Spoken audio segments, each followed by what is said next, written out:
নমস্কার বন্ধুরা, Bengali food cooking চ্যানেলে আপনাদের স্বাগতম। আমি আজকে একটু অন্যরকম ভিডিও বানাচ্ছি। প্রতিদিনই তো রান্নার ভিডিও দিই, আজকেও রান্নার ভিডিও দেবো। তার সাথে ভাবলাম একটু বাইরের ওয়েদারটাও আপনাদের সাথে শেয়ার করি। এই যে দেখুন, কিছুক্ষণ আগে বৃষ্টি হলো, বৃষ্টি ঠান্ডা ঠান্ডা ওয়েদার, তাই ভাবলাম একটা রেসিপি বানিয়ে ফেলি। এই ঠান্ডা ওয়েদারে গরম গরম পকোড়া খেতে কিন্তু ভালোই লাগে। তাই আমি আজকে বানাবো পুঁই পাতার পকোড়া। এই পুঁই পাতার পকোড়া আমি কিভাবে বানাবো সেটাই আমি আপনাদের সাথে শেয়ার করব। এই দেখুন, বৃষ্টি হয়েছে, কি সুন্দর ওয়েদার। তো চলুন বন্ধুরা, পুঁই পাতার পকোড়াটা বানিয়ে নিচ্ছি। তো দেখুন বন্ধুরা, এখানে আমি পুঁই পাতা আগে থেকে ভালো করে ধুয়ে আমি নিয়েছি। এখন আমি এই পুঁই পাতার পকোড়া বানাবো। তো এই যে বন্ধুরা দেখুন, আমি এই ডাবটাকে আমি ফেলে দেবো। ফেলে দিয়ে আমি পুঁই পাতাটাকে এইভাবে ভাজ করে নেব। দেখুন, এইভাবে আমি সবগুলো পুঁই পাতাকে এইভাবে ভাজ করে নেব। বন্ধুরা, বড় পুঁই পাতা হলে মাঝখান থেকে ছিঁড়ে দুটো করে নিতে পারেন। এটা যেহেতু একটু বড় পাতা, তাই আমি মাঝখান থেকে লম্বা করে ছিঁড়ে নিয়ে আমি এইভাবে ভাজ করে নিচ্ছি। এই পুঁই পাতার পকোড়া খেতে কিন্তু খুবই ভালো লাগে। অবশ্যই বন্ধুরা, এই পুঁই পাতার বড়া বা পকোড়া যেটাই বলেন না কেন, বানিয়ে খাবেন, দেখবেন খুব ভালো লাগবে। ভালো লাগলে অবশ্যই একটা লাইক করবেন, শেয়ার করবেন আর সাবস্ক্রাইব করবেন। তো বন্ধুরা, আমি এইভাবে সবগুলো পাতাকে আমি ভাজ করে নিচ্ছি। তো দেখুন বন্ধুরা, এইভাবে আমি সবগুলো পাতাকে এইভাবে ভাজ করে নিয়েছি। এখন আমি একটা গোলা তৈরি করে নেব। গোলাটাতে প্রথমে আমি দিয়ে দিব বেসন। এখানে আমি 3 থেকে 4 চামচ বেসন ব্যবহার করলাম। দিয়ে দিচ্ছি চালের গুঁড়ো,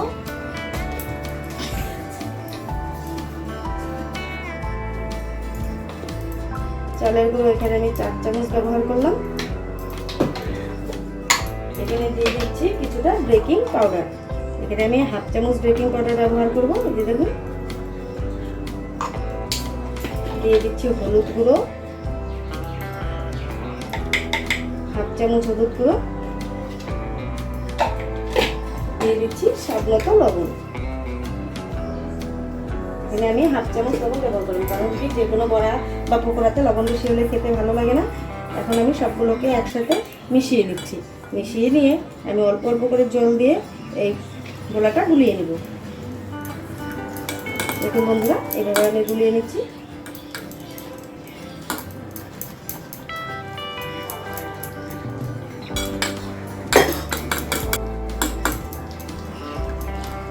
তো বন্ধুরা, গোলাটা তৈরি করা হয়ে গেছে। এখন আমি এই পুঁই পাতাগুলোকে এইভাবে একটা একটা করে এই গোলার সাথে ভরিয়ে নিয়ে ভেজে নেব। তো দেখুন বন্ধুরা, কড়াই গরম হয়ে গেছে। কড়াই আগে থেকে একটু তেল ছিল, আমি আরও বড়া ভাজার জন্য তেল দিয়ে দিচ্ছি। এখানে আমি সাদা তেল ব্যবহার করছি। তো দেখুন বন্ধুরা, তেল গরম হয়ে গেছে। এখন আমি একটা একটা করে এই গোলাটাতে পাতাগুলো ঘুরিয়ে ঘুরিয়ে ভেজে নেব। দেখুন, এইভাবে আমি সবগুলোই পুঁই পাতার বড়া ভেজে নেব।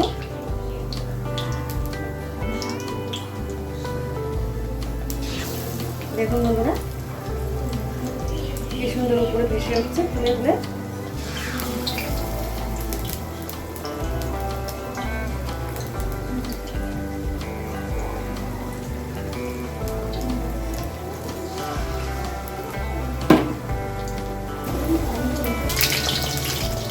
দেখুন বন্ধুরা, আমি এখন তুলে দিচ্ছি বড়াগুলোকে। একটা সাথে আরেকটা লেগে আছে, কিন্তু ভাজা হলে এই বড়াগুলো খুলে যাবে। এই দেখুন, খুলে যাচ্ছে।